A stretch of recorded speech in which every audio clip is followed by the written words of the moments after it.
Halo golfer, apa kabar? Tentunya kembali lagi bersama saya Rudy Bagot Rusli di acara Back Nine Talk pada hari ini, hari libur. Thank you untuk teman-teman produksi, Erdo dan juga Empal yang datang ke studio libur. Ini netizen, kenapa saya bela-belain hari libur ada di studionya Back Nine Talk di channelnya Pospol?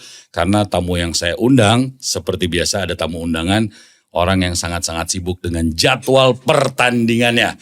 Siapa lagi kalau bukan pemain top Indonesia yang penuh dengan agenda bertanding di luar negeri ataupun di dalam negeri. Jonathan Wiono, apa kabar bos? I'm good.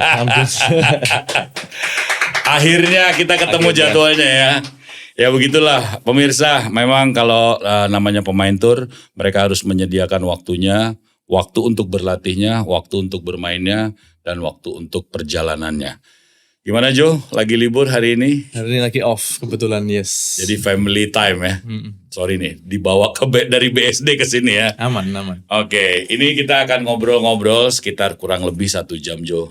Yang pasti para golfer pasti udah tahu Joey penuh dengan prestasi belakangan ini. Yang paling membanggakan adalah kemarin di All Thailand Pro ya Jo ya.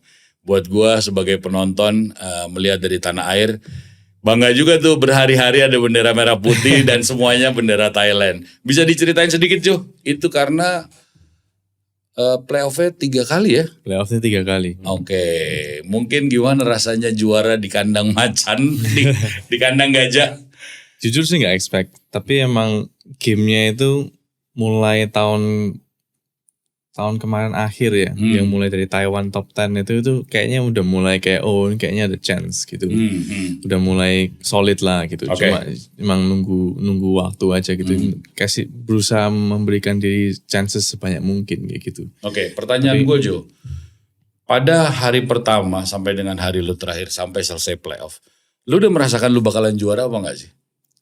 Paginya itu yang pagi di hari keempat itu bangun tidur tuh nggak tahu tiba-tiba ngomong wah kayaknya menang deh gitu. Memang posisi lu di tie berapa? Nomor 1 waktu hari round itu leader 2 stroke kalau nggak salah. Oke, lu hari keduanya kalau gue ikutin itu yang memang lu membuat ada di atas ya? Iya, hari keduanya yang lumayan solid itu yang bikin 8 under apa 7 under? Lupa berapa ya? 7 ya, atau 8. Pokoknya itulah. Semua media sosial juga ngomongin lu tuh ya kan pada saat itu. Nah, apa bahasa tubuh lu pada saat hari terakhir itu? Kalau hati udah pasti, ada nervousnya itu sudah pasti lah. Itu gak mungkin bisa dibohongin. Sekelas lu nervous? Pasti lah. Masa? Ya soalnya it means something kan. Kalau menang sesuatu, for me it means something gitu. Di tanah air ataupun di luar? Ya apapun itu. Soalnya menang itu kan tetap menang ya. Gak gampang menurutku menang itu. Terus ya pasti ada nervousnya. Awal-awal beberapa hole awal tuh ada nervousnya. Cuma berusaha just try to keep it simple, berusaha tetap sama game plan yang sama hari-hari sebelumnya, terus poker face aja. Jadi stay on the fairway itu udah harus ya kan? Iya, berusaha stay on the fairway, terus give chances gitu-gitu terus sih. Tapi gue baru tahu bahwa lu ternyata punya jiwa nervous juga. Ada nervousnya juga. Pasti. Karena gini, kenalan lu ya, gue ketemu lu kan mungkin di tahun ini golfer juga mesti tahu nih. Joey ini pertama kali gue pikir pegolf dari Taiwan. Karena lu duduk hari itu, lu kayaknya bukan Hansel, Peter Gunawan kalau nggak salah. Dan kalian kan ngomong pakai bahasa Inggris kan. So gue pikir, ini Editi kalau nggak salah. Editi kalau nggak salah gitu kan. Terus gue kayaknya di kamar mandi selisipan nama lu, terus lu, Cok gitu loh. Kok Surabaya ini kayak Jawa Timur ya. Ceplosan guys. Dan itu membuat gue ini ternyata lokal juga. Dan lu waktu itu mungkin baru turn pro kali ya. Mungkin di tahun itu lu baru turn pro dan gue juga baru lihat dan akhirnya kita ngobrol kan gitu. Nah tapi golfer Joey ini yang gue kenal adalah orang yang tidak pernah tegang di lapangan golf, bahkan ditegur oleh penonton. Lu masih kadang-kadang ngobrol gitu loh. Nah ini nervousnya datang pada saat mau juara aja atau? Enggak juga sih. Mungkin lebih ke setiap event atau setiap shot yang habis di introduce gitu itu agak nervous sedikit. Tapi ya paling sehole 2 hole habis itu lebih Oke. tenang gitu. Nah, ini gue juga beruntung hari ini. Biasanya Jakarta terus, tamu gue sekarang dari Surabaya. Iya. Lu pertama kali main golf itu yang memperkenalkan lu ke dunia golf tuh siapa, Jo? Jujur karena nonton TV sih. Memang soalnya dulu sukanya tuh kalau nggak kartun pasti sports gitu. Sportsnya pokoknya ada bolanya itu basketball atau soccer atau Oh, bukan apapun. dibawa sama orang tua lu Enggak gitu diperkenalkan. Kan biasanya kebanyakan nih, ya sorry ya, kebanyakan golfer Indonesia tuh entah bapaknya yang memang punya bapaknya nggak bisa main untuk jadi atlet terus maksa anaknya gitu kan, atau pamannya atau siapa. Kalau lu nggak ada ya, jadi bener-bener dari lu sendiri. Iya. Terus lu memang memilih golf itu kan agak aneh ya kalau lu ternyata bukan dari orang tua lu, malah di pilihan lu sendiri. Gimana ceritanya tuh? Nonton Tiger Woods. Cuma itu kan ESPN kan emang highlightsnya kan always Tiger ya? Tiger Woods gitu. Aha. Emang lagi hot gitu. Oke, Terus oke. ya kira-kira nonton dia terus pengen coba-coba gitu. Kalau sport lain kok rasanya bisa gitu loh. Kayak ada bisanya gitu. Oke. Tapi kalau golf ini kok susah gitu. Oh, jadi lu Jadi, penasaran. malah penasaran di situ. Curious di Oke. situ. gitu. Dan seangkatan lu tuh di Jawa Timur siapa aja? Angkatan siapa ya? Lu kan juga main dari PON juga kan? Betul ya, paling kalau yang PON tuh Tirto, Hmm. ada Jose juga dulu namanya. Terus ada Prapto juga ya? Pak Prapto coach waktu itu sudah. Oh, udah coach ya? Itu Terus ada soalnya Haryanto. amatir terlama tuh kayaknya ya kan gitu. Itu udah coach waktu itu. Pas main PON tuh udah coach gitu waktu itu. Oh. Terus kalau yang cewek ada Ines, Oh, Ines ya? ada Nanda, ada Tiana. Itu yang PON ya waktu itu. Jadi lu besar bersama mereka gitu, grow up bersama mereka. Pas PON-nya iya gitu. Tapi kalau masih kecilnya grow up-nya dulu ada lagi si Andrew. Oh, Andrew. Daniel. Andrew tuh seumur. Enggak, atas. Dia udah lebih tua 4 tua. tahun. Ya. Oke. Tapi itu memang latihannya sama-sama gitu ya. Paling sering dulu kalau pas kecil itu pas di Pakuwon ya latihan dulu part 3 kan. Part 3 course kan soalnya emang mukul gak jauh. Jadi umur 6-7 tahun tuh sama Bradley Taslim. Oh, Bradley di Surabaya juga. Oh. Kayaknya aku yang paling banyak witness di All in One deh. Oh gitu ya. Oh, berapa kali hole in one? Banyak gak tau gak kehitung. Masa? Pas kecil udah berkali-kali di All in One. Oh, jadi lu memang talent ya? Enggak, bukan saya, Bradley-nya sih. Oh, Bradley-nya malah. Kalau saya cuma 4 sih, tapi itu tetap meaningful for me. Iya. Bradley itu 12-an, dia belum umur 12 tuh udah belasan kayaknya All in One. Jadi jagoan dia daripada lo gitu. Ya, hokinya dia lebih jago. Tapi gak sekarang ya. Bukan aku Sorry, yang ngomong. bro. Bukan aku yang ngomong. Jo, nah lu sendiri pertama kali, ini kan karir lu bisa dibilang lu pernah ada di PON, terus pernah naik ke SEA Games juga ya. Lu tuh coach pertama kali lu waktu lu baru kenalan dengan golf, lu punya coach gak? Ada coach. Siapa coach lu? Pak Kasyadi. Wih, gimana caranya lu bisa, karena waktu itu berarti lu tahun berapa main? 2004. Mulai udah start tua dong dia. 2003, 2004 itu baru megang stick yang kecil yang asli. Di tahun itu Pak Kasyadi itu udah mulai mau, masih main turnamen tapi kayaknya udah sengkle tangannya tuh. Pak Kasyadi sorry ya. Nah itu gimana? Kenapa lu pilih dia?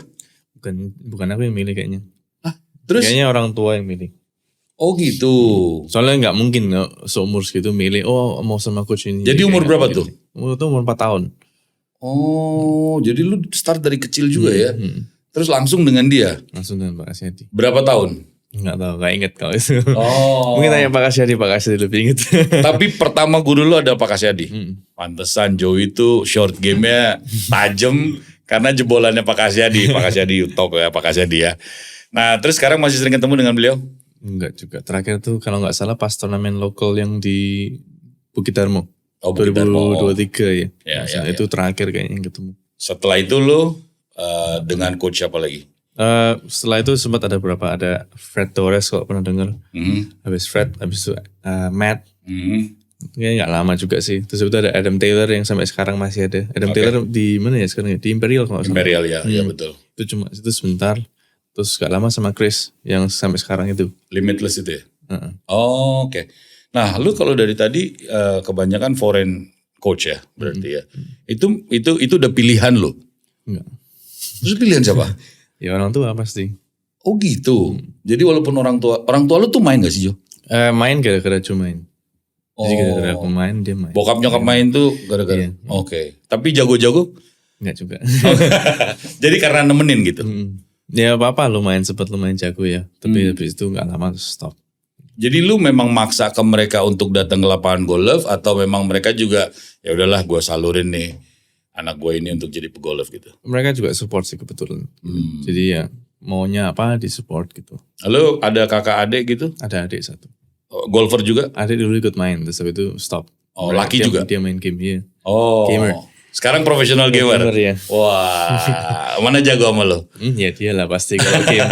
Kalau game ya. Jadi dia apa sekarang ininya? Memang dia atlet juga untuk gamer? Enggak sih, enggak sampai atlet. Base lagi ngambil sekolah di luar. Oh, oke. Jago juga lah dia pasti ya? Dia jago game ya. Oke. Nah setelah itu lu mulai merambah dan ini pertanyaan gue adalah lu memutuskan lu untuk menjadi profesional itu di tahun berapa dan karena apa Jo? Di tahun 2021 waktu itu. Udah COVID dong? Pas COVID justru karena nggak ada kegiatan, nggak tahu mau ngapain, jadinya ya. Tak pikir turn pro aja bisa ngajar toh gitu. Ya. Tapi bisa ngajar sekarang? Sekarang jarang justru. Punya waktu untuk ngajar? Enggak juga. Paling pas off yang lama itu. Ya, bisa. untuk datang podcast aja susah waktunya dia, apalagi datang ngajar ya kan. Jo, lu waktu sekolah ini kan golf ini makan waktunya juga banyak kan. Apakah lu sekolah dengan sekolah biasa atau lu ada di homeschooling apa gimana? Sekolah biasa. Sekolah biasa. Jadi atlet yang diizinkan oleh sekolahnya gitu. Dulu SMA di? Di Cita Hati. Oh, jadi lu setiap ada pertandingan keluar gitu ya mereka support dia sih. main gitu Iya, ya. mereka support. Oke. Jadi kalau misalnya tiap kali izin pun mereka tetap oke gitu. Kancah pertama lo yang sering-sering keluar itu di umur berapa Jo? Umur 5 tahun udah pergi ke US nih. Mau turnamen 5 junior. tahun? Iya. Ikut World Champion gitu? Iya, Callaway, waktu itu Callaway Junior World. Ya, Iya, itu memang petnya gitu ya, Iya. lewat sana ya. Itu Indra Hermawan kayak pernah juara juga di ajang yang di Amerika, tapi gue gak tahu itu yang mana ya gitu kan. Terus itu udah sama orang tua ya? Iya. Juara? Enggak. Mulai juara tahun berapa? Wah, gak ingat kalau di luar ya. Nggak inget dulu pokoknya banyak kalau umur 6 tahun tuh banyak ikut turnamen kayak yang umum Di gitu. Jawa Timur lah ya. Gitu kayak turnamen misalnya monthly medal atau apa gitu sering ikut itu. Oke. Tapi mostly kebanyakan turnamennya yang di lapangan par 3. Pakuan itu. Lu ada member di salah satu lapangan di Surabaya atau Jawa Timur? Member. Nggak ada. Family lu nggak ada? Family ada member. Habis saya main ya papa sih kayaknya member di semua tempat. Oh. Tapi kalau saya enggak. Tapi lu bisa ikut bokap lu untuk dengan fasilitas mereka itu? Ya bisa. Bisa ya. Tapi ya fasilitasnya paling ya cuma kan kalau junior kan dapat harga junior gitu. Ya treatment yang berbeda dari lapangan-lapangan ya. Nah, jadi lu ikut itu malah ya. Nah setelah Pak Kasyadi, coach berikutnya di ajang mungkin setelah SD, SMP, sebelum PON kali ya. Lu pernah ikut Popnas atau apa gitu? Nggak pernah. Jadi langsung ke ajangnya PON gitu. Nah itu siapa tuh coachnya di era-era zaman itu? Waktu itu udah Chris. Oh. Udah sama Chris. Tapi dia waktu dulu Itu di Macau. private atau? Private waktu di Macau. Waktu itu dia. Oh, jadi lu memang udah tergila-gila dengan golf dengan sendirinya ya? Sebenarnya ke Macau pun juga bukan kayak nyari dia di Macau gitu, enggak awalnya. Cuma waktu itu lagi holiday terus bawa stick golf. Terus ketemu dia? Dia pengen driving. Di situ ada 2 golf course di Macau. Satu Macau Country Club kalau nggak salah, itu yang memang dipakai sampai sekarang turnamen Asian Tour.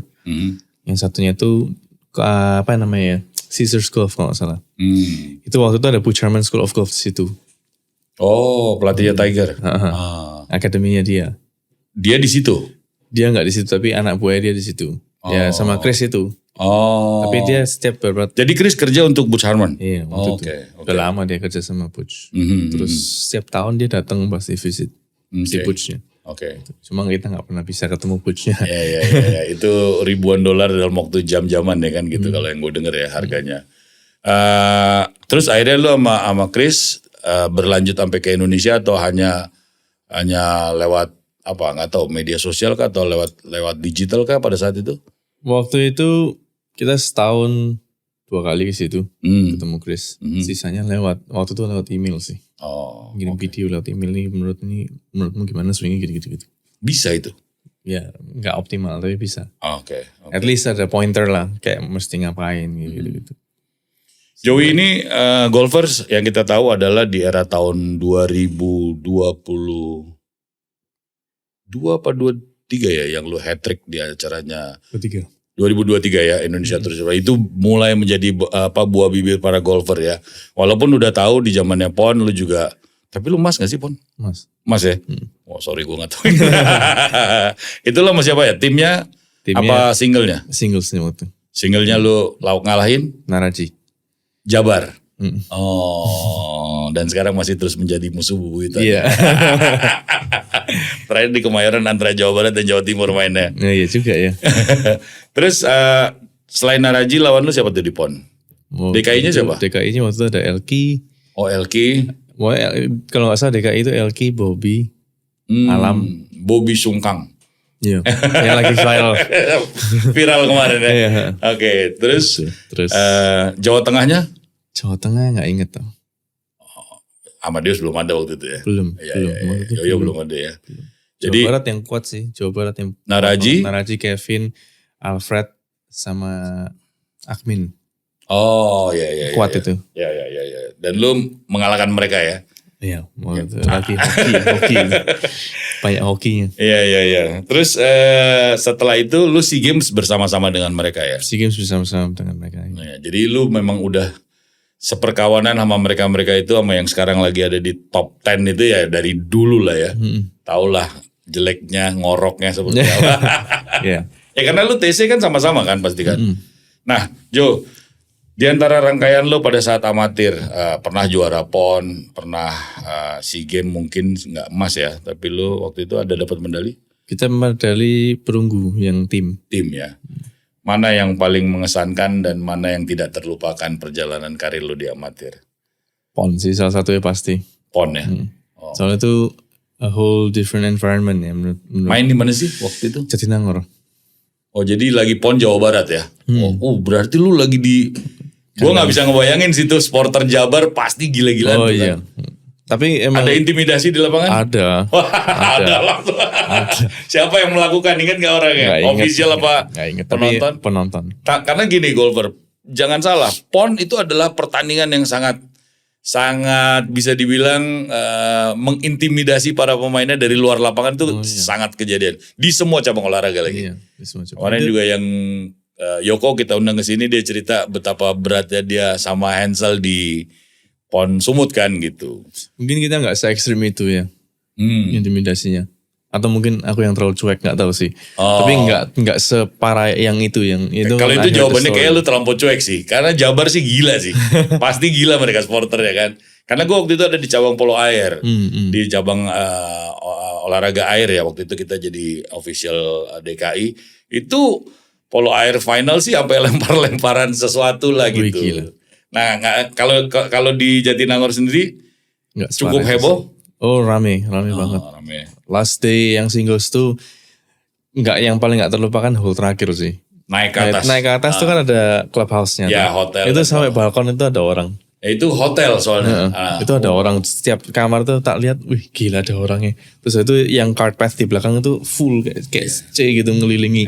Terus sebelum yang di bawah. Ya, memang PON tuh sebenarnya lebih gila dari Asian Tour sih kayaknya ya. Indonesia Open ataupun ya mungkin Indonesia Master lebih gede ya gitu ya. Tapi salah satu yang orang berjibaku untuk ngebela jagoan daerahnya gitu kan. Itu I think the most nervous I've ever been in my career. Ngalahin berapa stroke Naraji? Ngalahin 2 stroke kalau gak salah. Iya 2 stroke. Oke. Itu hari terakhir bener-bener hoki banget itu. Kalau nggak dikasih. Jadi lu champion flightnya siapa aja? Champion flightnya Jun Naraji, Elki. Oh, jadi lu memang masih inget deh kejadian itu ya. Tidak terlupakan ya. Iya, soalnya hari terakhir chip in 3 kali. Wah. Makanya nggak terlupakan. Nggak terlupakan sama sekali. Naraji tetap mengejar atau Elki yang mengejar pada saat itu? Elki nggak ngejar. Kita head to head with Naraji waktu itu. Oh, gitu. Ya Elki udah keteteran lah gitu ya. Ya nggak keteteran, tapi dia nggak make birdie saja waktu itu. Oke. Bukan hari dia aja gitu. Oke. Nah, Joe, setelah meninggalkan dunia amatir, ini juga yang akan gue pertanyakan ke lo.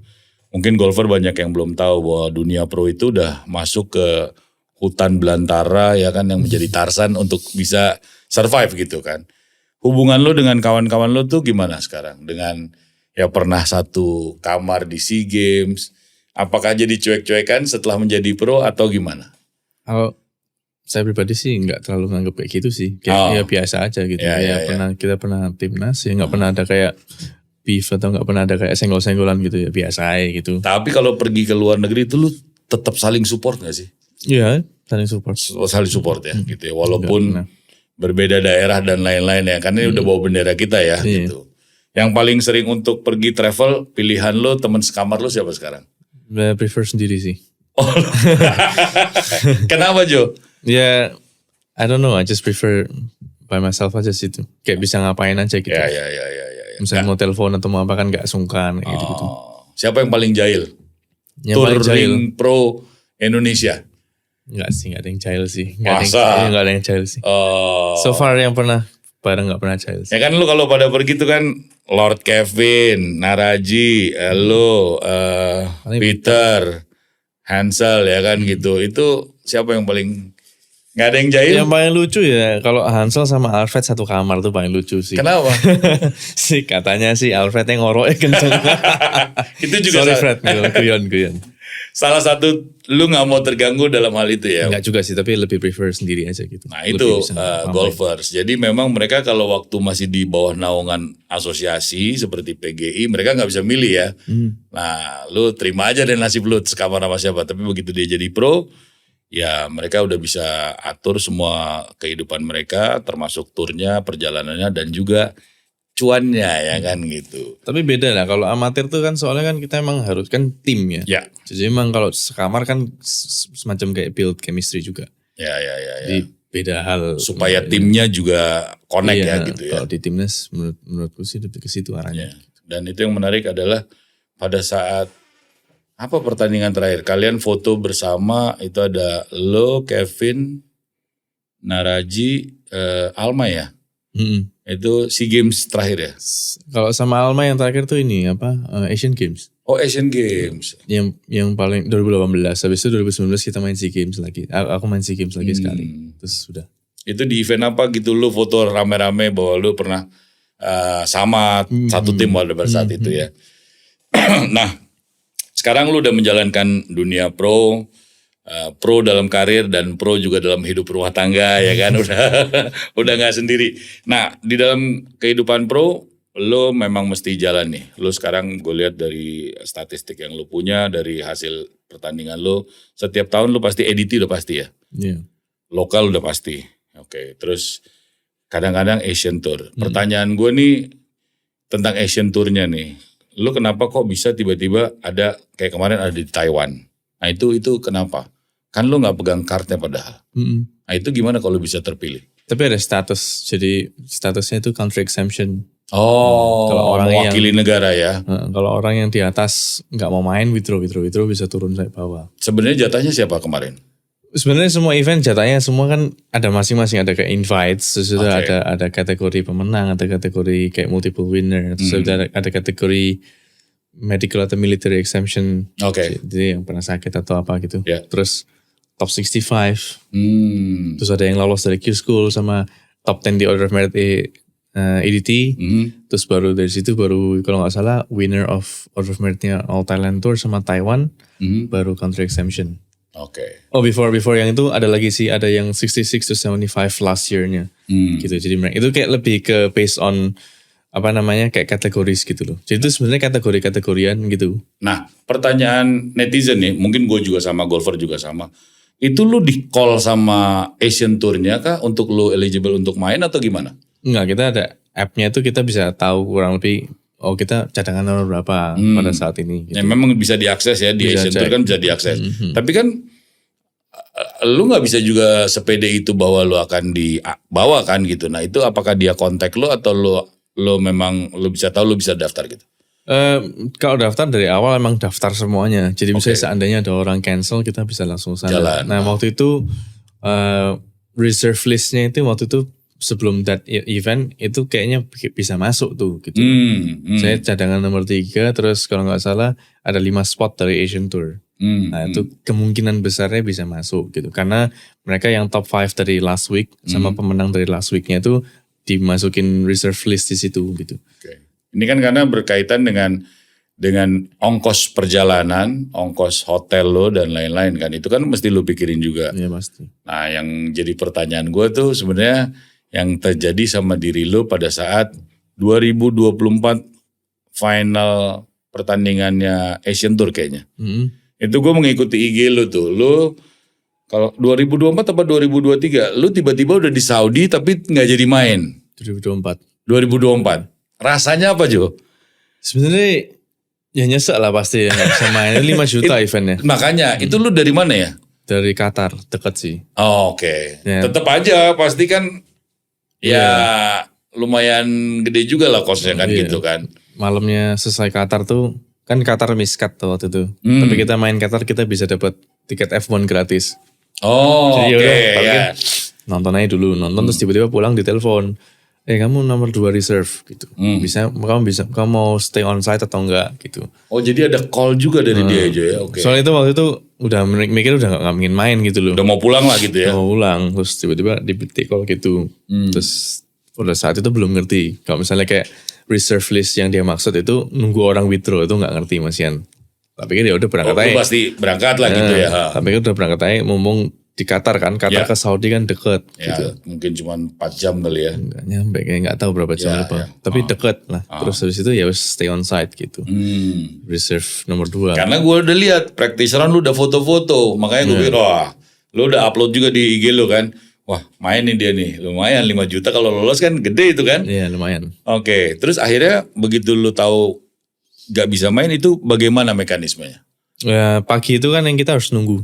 Jadi dari awal tea time start itu harus nunggu sampai orang benar-benar ada yang withdraw gitu. Waduh. Jadi dari awal sampai last tea time itu nunggu di situ. Jadi lu masih dipakai baju golf lu itu di situ? Iya. Ya, Walaupun udah day one? Walaupun udah day one ya. Ya sambil practice, sambil pemanasan lah apalah. Mau Tuh, practice. golfer lu mesti tahu tuh rasanya pemain tour tuh gak semuanya. Orang cuma mikirnya mungkin wah lu udah jago dapet duit dolar-dolar atau mata uang negara tak asalnya ya kan gitu. Ya, tapi ongkosnya banyak juga. Nanti kita bahas masalah ongkos tuh Jo ya kan. Biar mereka tahu dan juga sponsor juga mesti tahu apa sih yang mesti dilakukan oleh mereka. Kadang-kadang gue bicara sama beberapa sponsor jujur aja Jo, mereka mikirnya emang segitu banyaknya perlu kosnya. Nah, itu nanti kita bahas. Jadi setelah lu ditelepon atau lu kalau lu berarti lihat ya memang nggak ada yang pull out orang itu ya. Wah gak ada, waktu itu gak ada. Soalnya namanya udah full. Tapi waktu itu masih gak ngerti gitu.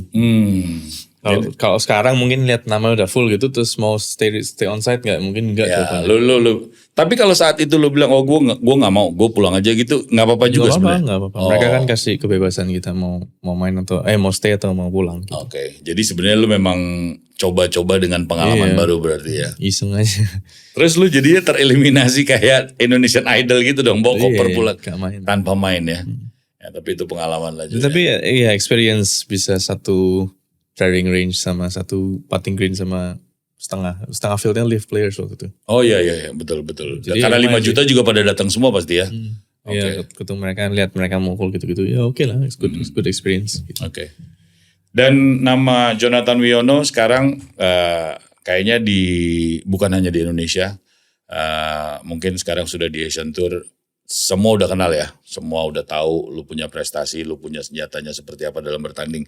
Nah cuma balik lagi kemarin waktu All Thailand itu, mereka tuh penonton Thailand, gue ngeliat di TV lah ya, gue ngeliat di live-nya waktu itu mereka sendiri mengintimidasi lu nggak?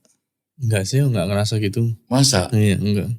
Dan gue sedih sih ngeliat si lawan lo siapa? Amarin. Ya itu kan sampai dia nangis, ya kayaknya dia pingin banget juara gitu kan. Nah itu lo bisa ceritakan sedikit gak Jo? Jadi bola lo sih memang tiga-tiganya gue lihat hit fairway semua ya gitu ya. Nah itu di saat-saat mau deket-deket itu lo ya, tapi berapa kali lo juga miss putt? Banyak. Playoff juga kan? Iya. Yang mestinya lo ini. Nah bisa diceritain gak bahwa atmosfernya itu seperti apa waktu lo mau menjelang menjadi juara itu? Aku tarik mundur dulu ya. Ya. Jadi dari first tee time starts gitu kan. Hari pertama. Hari terakhir. Hari terakhir ya. Leading by itu emang sebenarnya nggak suka gitu. Hmm. Berada di atas, leadingnya sedikit itu nggak suka, nggak nyaman. Dikejar rasanya. tuh nggak suka gitu. Nggak suka, lebih suka ngejar gitu. Oh. Terus ya udah, terus kita main masih 9 hole tuh masih leading, masih leading by 2 kalau nggak salah, by 2. Ya. And then hole 10 masuk itu drivable par 4, very easy par 4, birdie dua-duanya. Titik baliknya itu yang kayak ngerasa oh kayaknya bisa kalah nih gitu. Bogey lo ya. Iya, hole Ya, 11 dari ya. tengah fairway ngecang mukul. Betul. Bogey di situ, dia nempel, dia berdiri di situ. Ya. Tie. Aha. Nah, tapi kan ya gak apalah, masih ada banyak hole gitu. Hole depan sama-sama mukul on the green solid. Kayak kering-keringan itu, jadi sebelah-sebelahan gitu. Aku pat duluan gak masuk. Dia pat masuk. Udah satu stroke di belakang tuh. Ya. It's okay, masih banyak hole gitu. Masih depan masih par 5. Dia mukul kan gak terlalu jauh. Ya. Dia pukul fairway, saya pukul fairway, dia lay up, aku mau nyerang green. Karena ini wah ini Par bisa 5 nih, tuh ya? Iya, par 5. Emang jauh sih, 260 ke pin, tapi anginnya agak kanan kiri gitu, mau mukulnya draw. Tapi kan gak bisa nih gitu. Lo mau taruh minimal apron lah gitu ya. Tapi aku feeling waktu bisa nyampe. Bisa on nih. gitu. Tak pukul agak shot gitu, masuk ke kiri-kiri itu. Lihat gak yang di Iya, TV iya. sempet di hutan itu. Betul. Itu hampir OP itu. Iya. Wah, habis mukul itu kayak langsung oh. It's not good. Selesai nih ya, Kayak- selesai kayak perjuangan lu nih, selesai, ya. ya. Ada nggak kerasa itu, ini udah over nih, udah selesai nih. Iya. Soalnya di habis di par 5 itu kan sisa 5 hole. Sisa 5 hole I'm 3 shots behind. Ya, betul. Udah kayak yang penting jangan nomor 3. Jadi lu bertahan gitu ya. Lu lihat leaderboard terus yang nomor 2 berapa, yang nomor 2 berapa, yang nomor 2 berapa. Bawah saya berapa? Karena lu nggak satu flight sama yang Nggak satu di bawah. flight. Ya. Mereka Mereka udah selesai. Mereka di depan. Ya. Terus mereka semua nyodok. Ada 2 orang tuh naik ke atas. Ya, yang gemuk satu kalau nggak salah ya kan. Terus habis itu par 3. Par 3 sama-sama par. Ya. Titik baliknya buat dia, jadi momentum change buat dia di hole 15. Hole 15 itu Par 4 ada ke kanan gitu, aku mukul ke kiri kan, Ya. agak pull dikit gitu. Udah feeling swingnya udah gak terlalu enak itu jujur aja. ya. Dia mukul di fairway, terus dari pohon-pohon gitu, aku mukul nempel. Ya.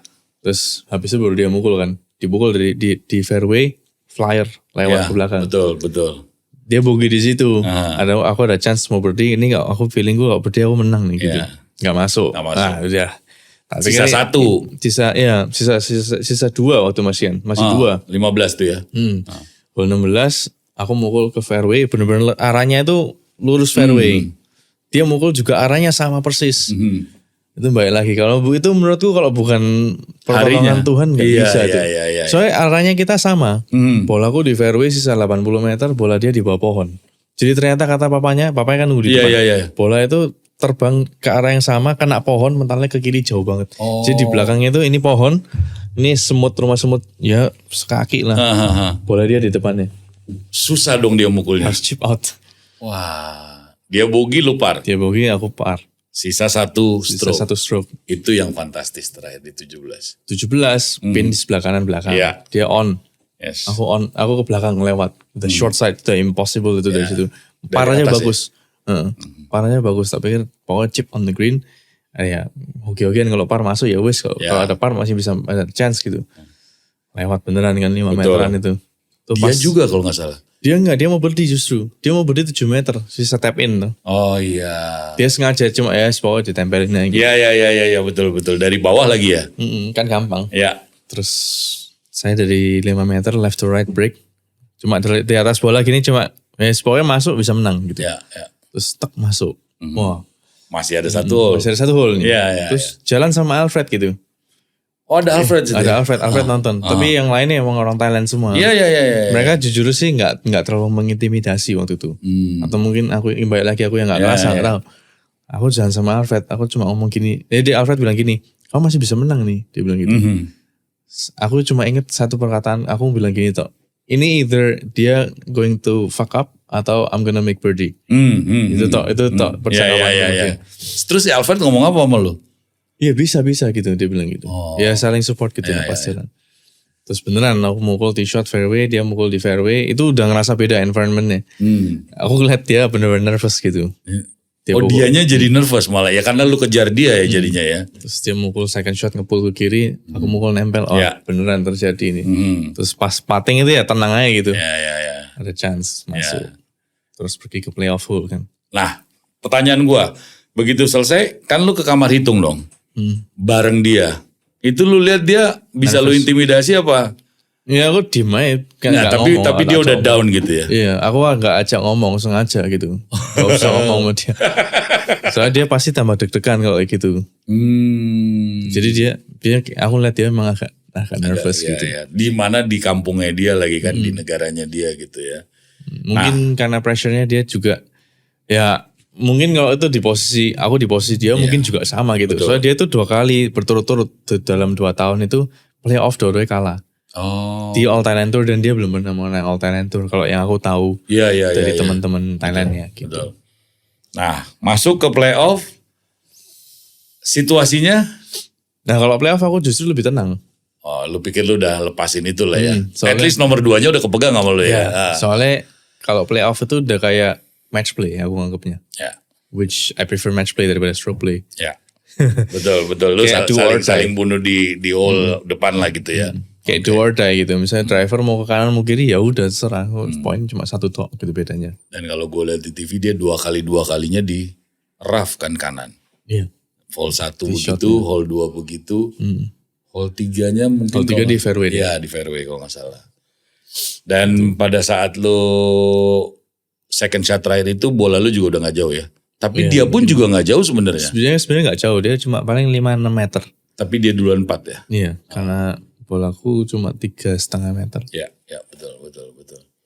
Gimana tuh rasanya akhirnya juara dia bisa dibilang sekarang negara yang lagi dibilang sangat-sangat mendominasi golf di Asia lah ya. Nah menurut lu gimana? Speechless sih gak bisa ngomong ya. Itu mungkin selebrasinya udah speaks for itself lah.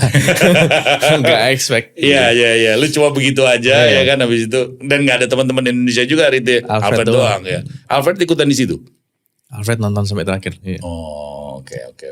Jadi lebih ke relief ya. Karena kayak akhirnya bisa menang di international international event gitu. Walaupun nih Joe sebenarnya yang kita tunggu-tunggu tuh siapapun lah orangnya ya mau lo mau Naraji, kita tuh berharap oke, kalau EDT sudah ada, lo udah pernah juga atau ada di itu ya, tapi pingin si lu pada nih ngangkat Indonesia Open di tempat kita sendiri kan gitu. Itu harapan kita sebenarnya ya kan.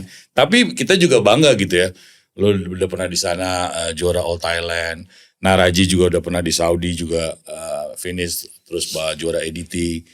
Rory He juga pernah di India kan gitu. Jadi kadang-kadang memang mulut orang kan mana pro Indonesia. Gue cuma bilang ya lu gak baca sih, lu gak ngikutin kan gitu kan. Itu prestasi yang juga gak gampang kan gitu. Terus orang ya paling cuma bisa ngomong tok tapi kan gak ngerasain apa yang kita lalui.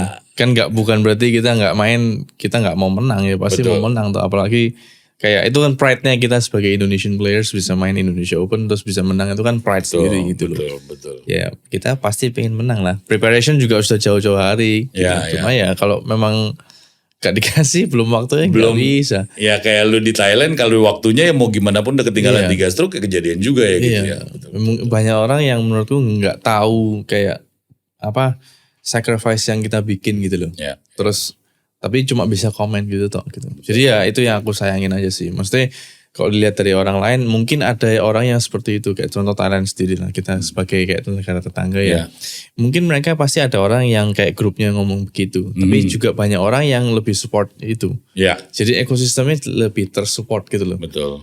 Jadi apa ya kayak misalnya gitu kan lebih enak ya gitu loh. Kita sebagai players juga oh ya gak apa-apa lebih tenang gitu gak se-pressure itu gitu loh. Tapi lu sendiri sering gak sih dengar omongan-omongan yang gak enak itu nyampe di kuping lu waktu lu mungkin miss by one di Indonesia Open itu pernah gak? Dan apa rasanya Jo? Ya kalau aku sih cuek aja karena mereka kan gak main gitu. Okay. Ya akunya yang harus lebih baik gitu. Jadi lu terima omongan itu dengan ya udah koreksi buat lu gitu ya. Cuma yang aku sayangin itu pas Naraji yang Indonesia Open itu. Yang dia gagal waktu itu dengan Michael Carvalho itu ya. Iya orang kan cuma lihatnya dari luarnya tok ya. Mesti kayak mainnya kok kayak gitu sih gitu. Elek gitu ya kan. Tapi kan nggak tahu pressure-nya gimana. Ya, betul. Apalagi kalau bukan atlet ya. Apalagi Kita bukan yang atlet pasti tahu ya kan. Bagaimana hari pertamanya Naraji di hari keempat tuh gue udah pasti ya kan. Iya. Semua orang penuh harapan terhadap dia ya kan. Begitu dia leading banyak kan gitu. Ya.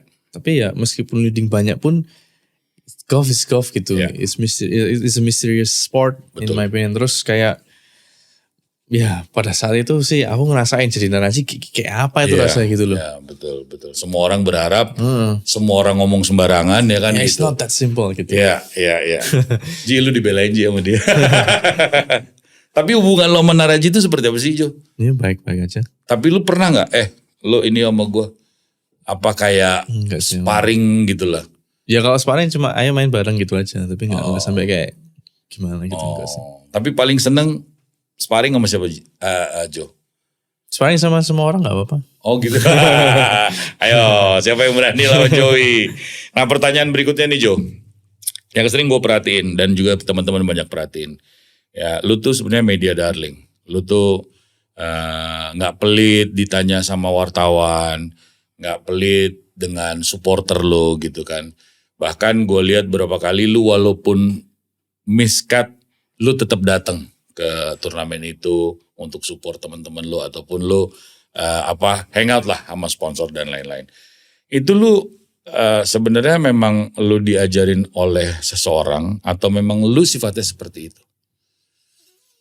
Gimana ya kalau aku sih berusaha cuma misalnya contoh kayak miscut terus itu turnamen di Indo gitu miscut ya mereka udah bikin sponsor udah bikin banyak event yang gede gitu kan. Terus ada juga teman-teman yang misalnya make cut gitu. Ya I'm just trying to support them, trying to support the sponsors juga kan. Maksudnya at least that's the least I can do gitu. Meskipun aku miscut tapi kayak ya aku menghargai adanya event ini gitu loh.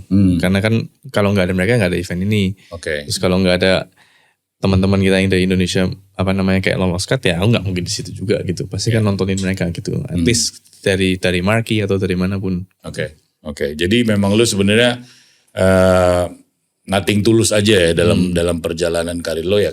Kalau nggak lolos ya tetap aja harus datang. Karena gini banyak juga pemain yang ya sorry ya bahwa memang mereka kadang-kadang akhirnya udah nggak datang lagi. Ya itu tetap pilihan mereka. Tapi kan kita juga ngerasanya aduh masa nggak ada yang ya sponsor kan pasti pengen juga hangout dengan pemain-pemainnya gitu ya. Ya itu jadi kalau aku sih dari istri sama mertua sih yang kayak, woi kamu datang aja nggak apa-apa gitu. Mesti bentuk supportmu gitu. Oke. Tapi lu sendiri nih Jo, kalau ditanya, lu tuh sebenarnya orang yang serius atau orang yang easy going? Gak tahu tuh orang yang nilai sih, lo gak bisa nilai. Tapi kalau dalam berkawan, berteman-teman, tapi kalau gue lihat lu kayaknya diundang siapapun, sekali lagi ada waktunya lu pergi main gitu ya? Ya aku usahain datang pasti. Ya misalnya main sama Pedro, main sama geng-geng lo, sama Odrik dan lain-lain itu lu memang gak pilih-pilih sebenarnya? Siapapun yang nantangin lu ayo aja gitu? Main. Selama waktunya pas ya ayo aja. Lu sendiri orang yang harus ada bettingnya atau ya gue ngajarin juga gak apa-apa? Kan ada orang yang gue bangun pagi kalau nggak ada bettingnya ngapain gue mendingan tidur aja gitu kan? Enggak juga sih, lebih ke kalau nggak ada bettingnya ya udah main biasa gitu, kayak main latihan toh. Kalau ada bettingnya pun juga lebih kayak buat turnamen itu, cuma kayak buat at least ada deg-degannya dikit gitu. Adrenalin. Iya. Lu sehari berapa kali latihan? Mungkin habisin berapa jam sehari? Kalau latihan sendiri nggak terlalu lama sebenarnya, paling 2 jam sehari. Tapi lebih spesifik apa yang mau dilakuin gitu.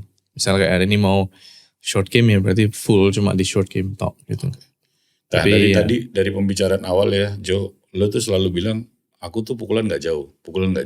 Dulu. Nah ini kan banyak juga mungkin teman-teman yang aduh gue pukulan gue nggak jauh ya udahlah gue nggak ini. Nah itu gimana caranya lo untuk mengatasi itu dan lo bisa akhirnya make it jadi lebih jauh? Kalau lebih jauh sih karena ini ya kayaknya mungkin satu emang teknik dibenerin, tapi kedua emang karena grow up ya, growing up kan kayak puberty dan sebagainya itu mungkin juga lama-kelamaan juga pasti akan nambah powernya sendiri kan dari kecil kan nggak ada powernya terus mungkin ada dulu sih males nge-gym sih aku tapi ya harusnya ngomong gym ya soalnya gym itu salah satu yang bantu gitu. Ya. Selain untuk sebenarnya bukan untuk power tapi lebih untuk kayak mengurangi adanya cedera. Oh, oke. Emang sekarang rata-rata pukulan lo driver ada di? Ya 270, 270 ya. 80 kalau kena solid. Jadi waktu dulu lo merasa lo nggak jauh tuh di? Waktu SMP Oh. dibanding yang lain-lain tuh jauh banget bedanya. SD, SMP itu kalau ke Jakarta gitu, Jakarta semua orang mukul kenceng-kenceng. Iya. Jadi kayak ngerasa jauh banget ya. Minder gak lo?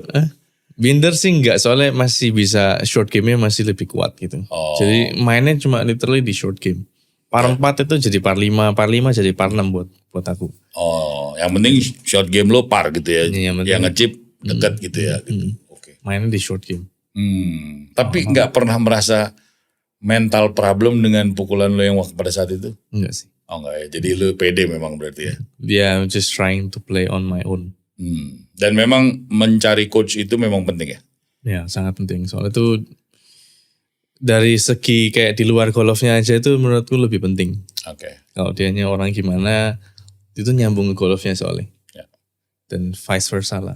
Sekarang orang Indonesia sudah bisa ada yang jadi coach, lo bilang? Ya, menurutku sih pasti ada yang bisa jadi coach yang proper. Ya. Dengan pengalamannya, dengan tekniknya dia juga gitu. Jadi ya tergantung orangnya sih, balik lagi ke orangnya gitu. Oke. Joe, ini ada juga yang selalu gue lihat dari lo. Ini gue nggak tahu lo sengaja atau enggak, atau lo memang pemain atraksi.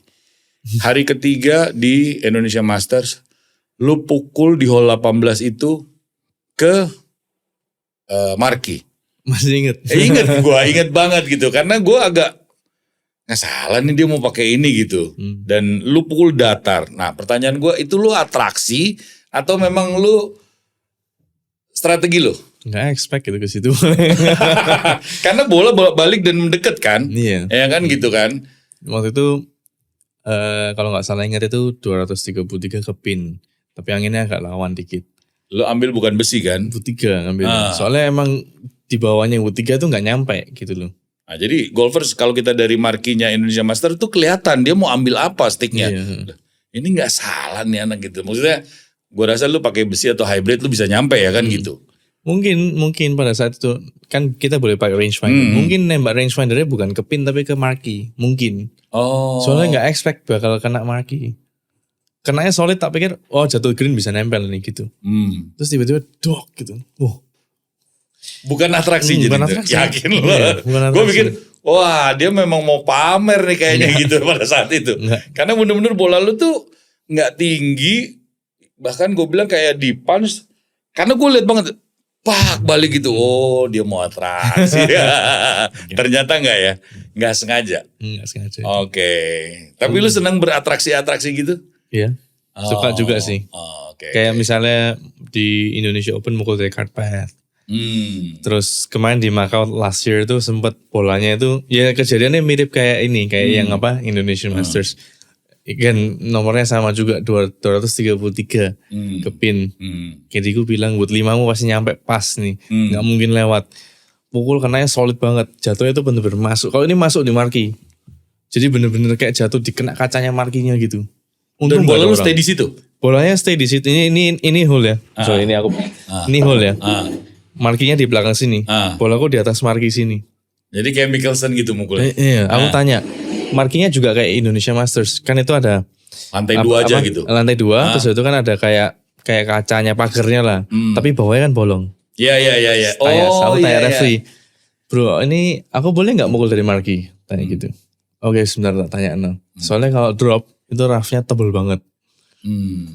Tapi itu free drop apa enggak? Free drop. Tapi roughnya tuh tebel terus into the green. Jadi lu udah cek duluan gitu? Ya udah lihat, nggak mending main di atas kok bisa. Terus katanya boleh. Ya udah aku naik ke atas marki, aku pating di situ. Itu par 5, par 4? Par 5. Jadi masih berdiri? Berdiri. Wow. Memang golfers nih kalau nonton Joe itu ada beberapa pukulan-pukulan yang gue bilang sih tuh kayak gak direncanain. Atau makanya gue tanya, lo atraksi apa gak sih sebenarnya? Karena banyak sekali entah yang beginilah. Dan juga lu gue dengar katanya wasit-wasit, lu banyak punya jawaban terhadap rule gitu. Iya. Lu belajar atau ngakalin? Bukan ngakalin. Ngakalin kan Ayo terkesan referee nakal. nih jawabannya nih ada di Back Nine Talk nih. sempat bicara banyak sama Bang Joner. Tapi ya maksudnya mungkin baru tahun ini sih ya yang kayak lumayan deep talk gitu masalah rules. Ya it's a good thing supaya kita bisa kayak bukan tahu celahnya ya, tapi lebih ke kayak kita pakai rules itu to our advantage gitu loh. Yeah.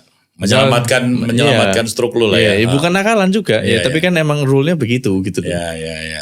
Gitu. Ada waktu itu di Taiwan. Di Taiwan waktu itu ini kiri ini OB. Tapi di sini tuh ada kalau nggak salah tuh kayak apa yang supporternya pohon. Oh oke. Ini apa kayu penahan pohon.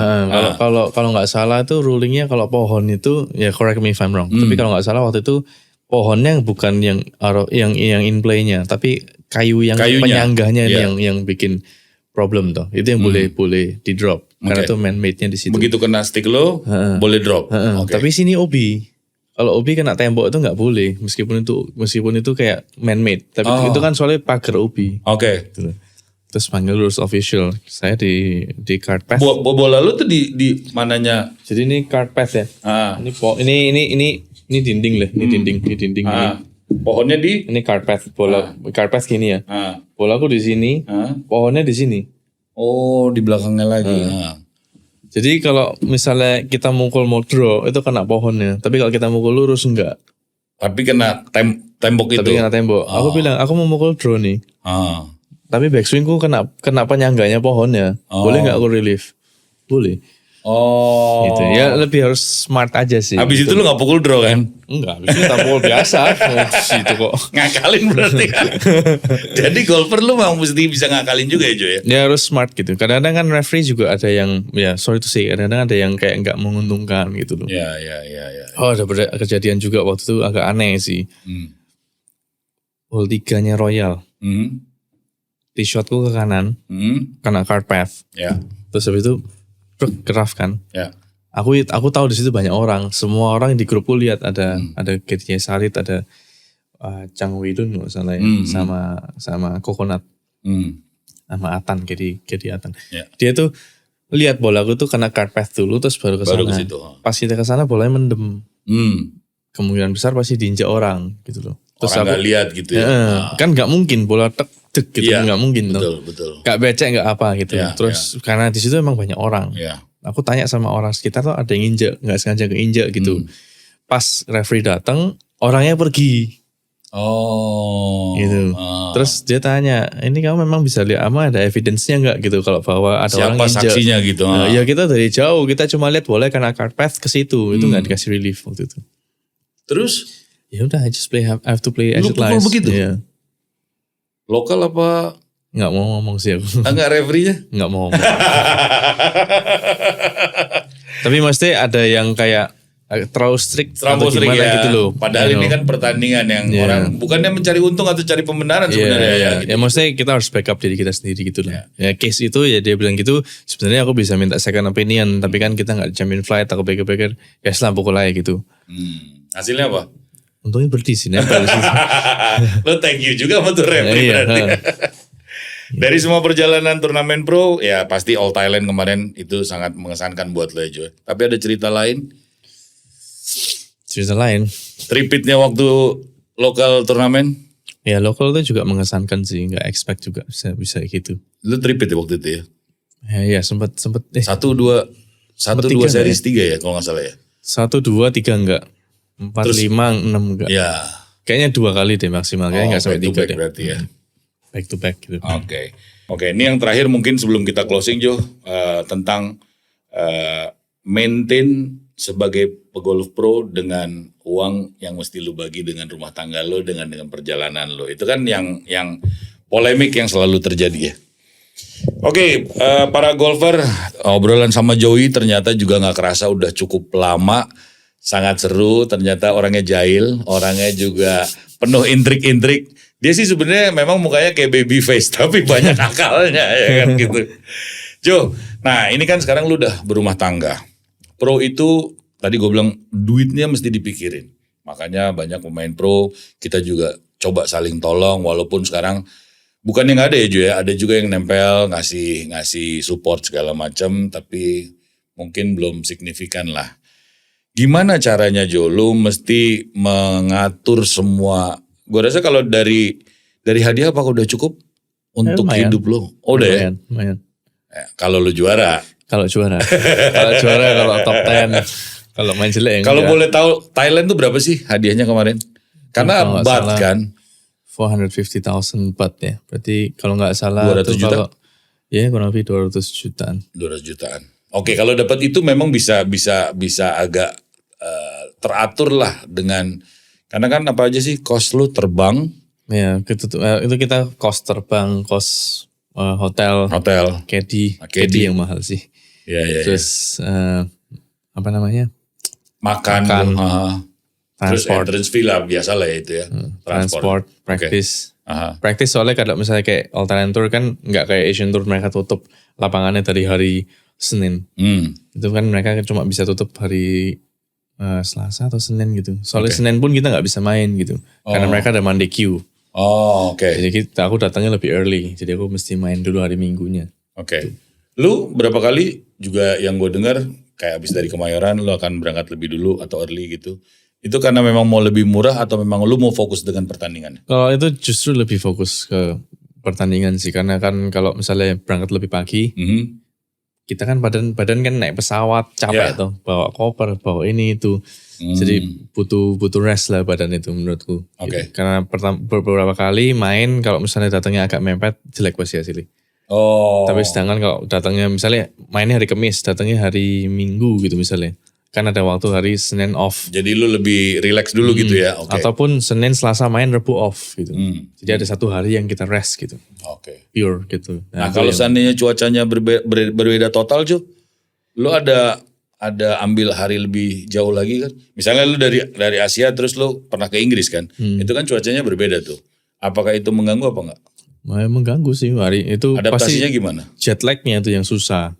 Oh. Gitu. Tapi ya kurang lebih sama sih. Tetap berangkatnya mungkin agak early sedikit. Nah. Jadi ada waktu untuk itu. Atau kalau enggak ya tidur di pesawatnya disesuaikan jamnya. Oke. Itu. Para golfer pasti ingin tahu dari pendapatan lo ataupun dari modal lo itu biasanya gimana lo ngebaginya Jo? Lo punya finance accountant atau istri lo yang ngatur duitnya atau gimana? Aku ngatur sendiri sih biasanya. Oke. Jadi setiap tahun lo udah persiapkan dengan jadwal yang ada atau gimana?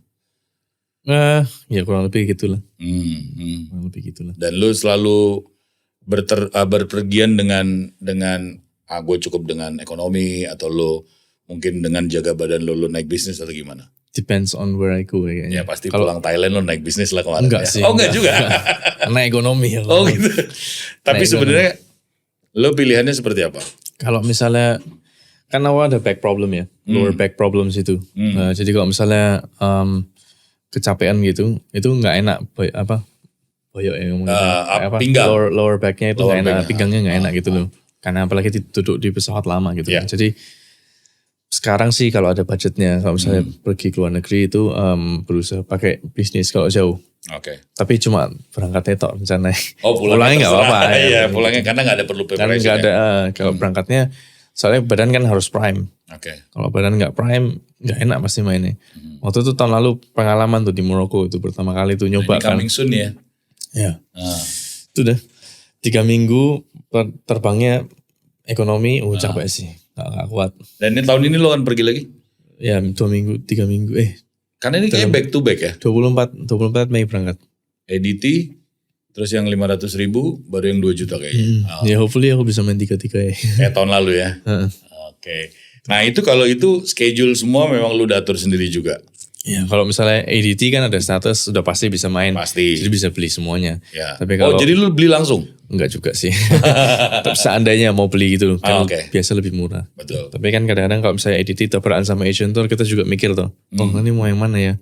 Kalau ini kecil mending main yang gede gitu. Tapi kalau ini lumayan signifikan bisa bantu ranking mungkin main yang ini gitu. Oke. Nah ini lu putusin sendiri atau nyonya juga tahu? Pasti aku diskusi dulu. Oke. Sama istri, sama orang tua aku sendiri juga pasti aku diskusi. Karena netizen atau golfer ini berhubungan dengan dapur kita ya kan gitu kan. Apa seandainya menghambur-hamburkan juga nggak ada menangnya juga repot juga kan gitu kan. Kalau aku lebih suka diskusi Dari entah itu istriku, entah itu mertuaku, entah itu orang tua aku sendiri, entah itu coachku. Aku suka diskusi aja. Menurut pendapat mereka bagaimana. Jadi aku ada, oh ya menurut ini gini, yang ini gini. So aku nggak suka kayak milih jalan sendiri langsung gitu, langsung kayak decide langsung. Aku lebih prefer kayak oke, tanya ini dulu, menurut ini gimana gini gitu.